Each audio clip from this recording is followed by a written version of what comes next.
हैदराबाद में 40 साल बाद कटेगी ओवैसी की पतंग। सर्वे में हुआ चौंकाने वाला खुलासा।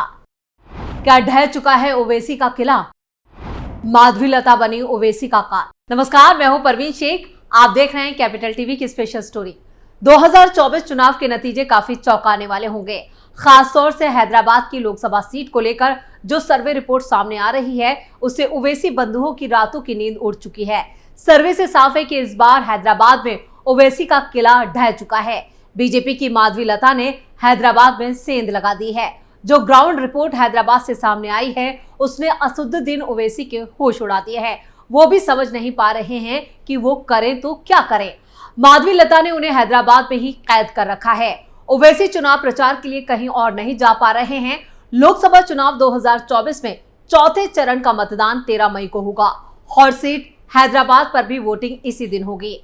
राजस्थान के फलोदी सट्टा बाजार ने हैदराबाद सीट को लेकर अपनी भविष्यवाणी की है। लोकसभा चुनाव 2024 में 3 चरण का मतदान हो चुका है। लोकसभा की कुल 543 में से 283 सीटों पर वोटिंग प्रक्रिया पूरी हो चुकी है। मतलब अब आम चुनाव 2024 का आधा सफर पूरा हो चुका है। अब चौथे चरण में 10 राज्यों की 96 सीटों पर 13 मई को वोट डाले जाएंगे। इस दिन 1717 प्रत्याशियों की किस्मत का फैसला होगा। इनमें तेलंगाना की 17 सीटें भी शामिल हैं। तेलंगाना की हैदराबाद सीट पर सबकी नजरें हैं।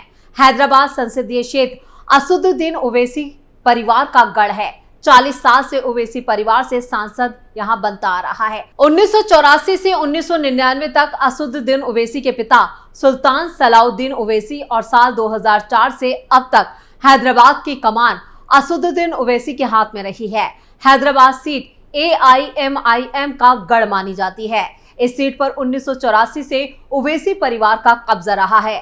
असदुद्दीन ओवैसी के पिता सुल्तान सलाउद्दीन ओवैसी 1984 में पहली बार इस सीट से सांसद बने थे। साल 2004 तक वो सांसद रहे और इसके बाद अब ये सीट असदुद्दीन ओवैसी के पास है। ओवैसी इस सीट से मौजूदा सांसद हैं। बीजेपी को लगता है कि माधवीलता स्मृति ईरानी जैसा कोई करिश्मा कर दिखाएंगी, इसलिए उन्हें हैदराबाद सीट से प्रत्याशी बनाया गया है। वैसे अभी भी ये दिखने लगा है।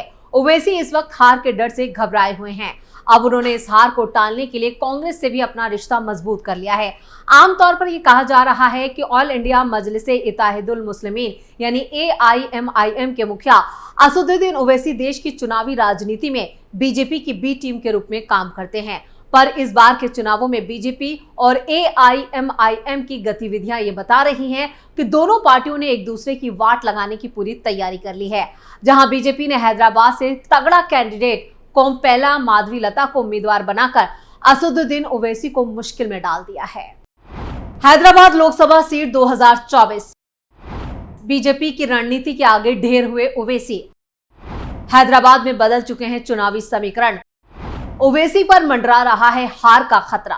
साल 2024 में चुनाव में हैदराबाद सीट से असदुद्दीन ओवैसी अपनी party all India Majlise Ittehadul Muslimeen की टिकट पर 5वीं बार प्रत्याशी हैं। चुनाव चिन्ह पतंग वाली AIMIM के ओवैसी के अलावा बीजेपी की कोम्पेला माधवीलता, BRS के गद्दाम श्रीनिवास यादव, कांग्रेस के मोहम्मद वली उल्लाह समीर और AIMIP के नोहरा शेख चुनावी मैदान में हैं। असदुद्दीन ओवैसी वर्सेस माधवीलता। आम चुनाव 2024 में एक तरह से हार्डकोर मुस्लिम सियासत करने वाले असदुद्दीन ओवैसी की हिंदुत्व की फायरब्रांड नेता माधवीलता से सीधी टक्कर है।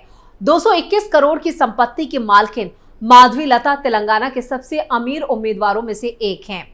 IB की थ्रेड रिपोर्ट के बाद गृह मंत्रालय की तरफ से माधवीलता को Y+ की सिक्योरिटी मिली हुई है। माधवीलता पेशे से एक डॉक्टर और भरतनाट्यम नर्तकी हैं। विरंची नाम से अस्पताल चलाती हैं। कट्टर हिंदू चेहरा हैं। PM मोदी भी इनकी तारीफ कर चुके हैं। हैदराबाद पर फलोदी सट्टा बाजार। चुनावों में अपने सटीक अनुमानों के लिए पहचान बना चुके राजस्थान के फलोदी सट्टा बाजार का हैदराबाद सीट को लेकर अनुमान है कि इस बार बीजेपी की माधवीलता जीत दर्ज कर सकती हैं। फलोदी सट्टा बाजार भले ही माधवीलता को हैदराबाद का सांसद बना रहा हो, मगर हैदराबाद में असदुद्दीन ओवैसी के गढ़ में ही उसे मात देना बहुत मुश्किल है। माधवीलता हिंदुत्व के चेहरे के दम पर चुनाव लड़ रही हैं। इनका पॉलिटिकल बैकग्राउंड नहीं है, जबकि असदुद्दीन ओवैसी का परिवार 40 साल से हैदराबाद से यहां पर सांसद दे रहा है। वहीं हैदराबाद के 60% से ज्यादा मतदाता मुस्लिम हैं, जो असदुद्दीन ओवैसी की जीत का सबसे बड़ा आधार बनते हैं। माधवीलता जीत की वजह क्या मानती हैं? साल 2019 में हैदराबाद सीट पर असदुद्दीन ओवैसी ने बीजेपी के भगवंत राव को 2,82,000 वोटों से हराया था। इस पर माधवीलता मीडिया से बातचीत में कहती हैं कि मुझमें और पिछले बीजेपी उम्मीदवार में दिन रात का अंतर है। मैं ओवैसी परिवार का हैदराबाद पर 40 साल का कब्जा तोड़ने आई हूं। 10 मई को ही माधवीलता ने ओवैसी बंधुओं को ललकारते हुए एक्स पर एक पोस्ट साझा की। उन्होंने लिखा है, आप सभी का प्यार और साथ मेरे दिल को छू गया है। अब हमारे सामरिक मोर्चे का अंतिम चरण आने को है। 13 मई को हमें हैदराबाद से ओवैसी को बाहर निकालने का मौका मिलेगा। आप सबसे निवेदन है, कृपया हैदराबाद में रहने वाले लोग अपना मतदान जरूर करें। आपका वोट हमारे शहर के विकास में महत्वपूर्ण योगदान होगा। ये समय है कि हमारे शहर के पुरानी सोच को बदलने का। हमारे प्यारे हैदराबाद से दूर रह रहे लोगों से भी अनुरोध है, आप वापस लौटें और अपने मताधिकार का उपयोग करें। हम एक हों, एकजुट हों और हमारे शहर को सकारात्मक परिवर्तन की दिशा में ले जाएं। आइए हम यहाँ मिलकर एक संगठित शक्ति बने और हैदराबाद को उन्नति और प्रगति की ऊंचाइयों तक पहुंचाएं। तो एक तरफ माधवीलता ने असदुद्दीन ओवैसी की मुश्किलें बढ़ा रखी हैं, तो दूसरी तरफ माधवीलता के लिए बीजेपी के तमाम बड़े नेता उनका चुनाव प्रचार करने हैदराबाद पहुंच रहे हैं। अभी हाल ही में राजस्थान के सीएम भजनलाल शर्मा भी हैदराबाद पहुंचे थे, जहां उन्होंने मारवाड़ी वोटरों से माधवीलता के लिए वोट देने की अपील की। उन्होंने कहा, ये न्यौछावर कर दिया, ऐसी मां अमृता देवी की धरती से आप आते हो। मुझे पता है, अभी आपने 4.5 महीने पहले राजस्थान में उस कांग्रेस के कुराज को मिटा करके फेंकने वाले आप सभी मेरे भाई और बहन हैं। आपने उस कांग्रेस के कुराज को उखाड़ फेंका और बहुत बड़े बहुमत के साथ भारतीय जनता पार्टी को जिताया।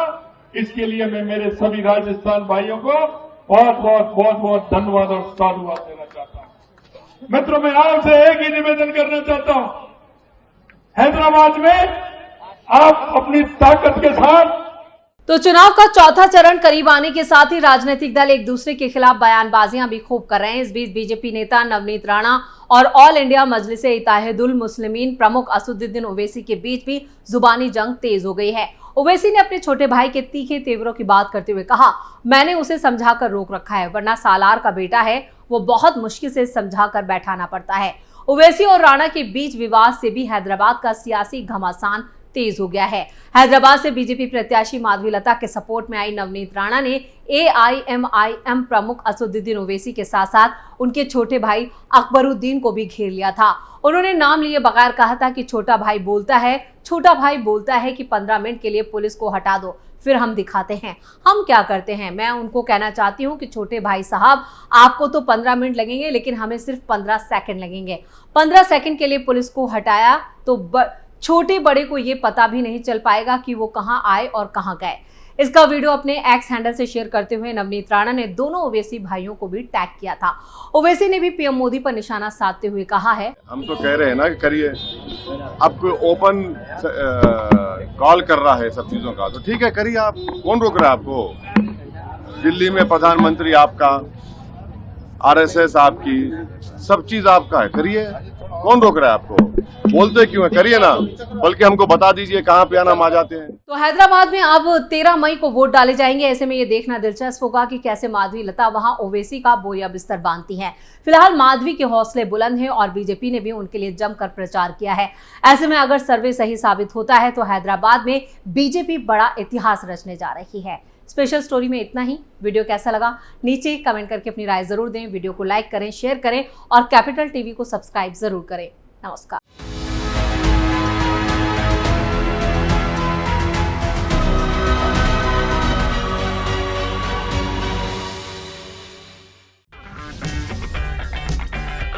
अगर आपको हमारा वीडियो पसंद आया हो तो इसे लाइक करें, हमारे चैनल को सब्सक्राइब करें और हाँ, बेल आइकन दबाना ना भूलें ताकि आप तक हमारे वीडियो की नोटिफिकेशन पहुंचती रहे। आप अपना सुझाव हमें कमेंट बॉक्स में दे सकते हैं। हमारे साथ जुड़ने के लिए शुक्रिया। अगर आपको हमारा वीडियो पसंद आया हो तो इसे लाइक करें, हमारे चैनल को सब्सक्राइब करें और हाँ, बेल आइकन दबाना ना भूलें ताकि आप तक हमारे वीडियो की नोटिफिकेशन पहुंचती रहे। आप अपना सुझाव हमें कमेंट बॉक्स में दे सकते हैं। हमारे साथ जुड़ने के लिए शुक्रिया।